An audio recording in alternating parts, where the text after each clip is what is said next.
વિસ્તારની અંદર આમ આદમી પાર્ટીને ખૂબ મોટી ભવ્ય સફળતા મળી રહી છે।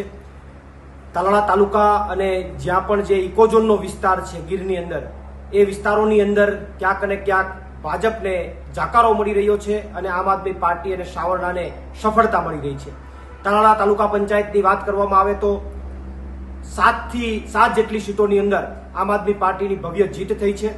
મારું પોતાનું ગામ જે ઘુસિયા જે છે એ તાલુકા પંચાયતની અંદર પણ આમ આદમી પાર્ટીની ભવ્ય જીત થઈ છે। ત્યારે હું ગીરના લોકોને અભિનંદન પાઠવું છું અને આ જે ભવ્ય જીત મળી છે એના ઉપરથી પ્રસ્થાપિત થાય છે કે ઇકોઝોનની હાર થઈ છે, ભાજપની હાર થઈ છે અને ગીરના લોકોની જીત થઈ છે, આમ આદમી પાર્ટીની જીત થઈ છે, હાવરણાની જીત થઈ છે। ત્યારે હું ગીરના તમામ લોકોને અભિનંદન પાઠવું છું અને ગીરના લોકોએ અહીંથી સ્પષ્ટ સંદેશ પણ મોકલ્યો છે આ પરિણામના માધ્યમથી કે ઇકોઝોન ગીરના લોકોને મંજૂર નથી।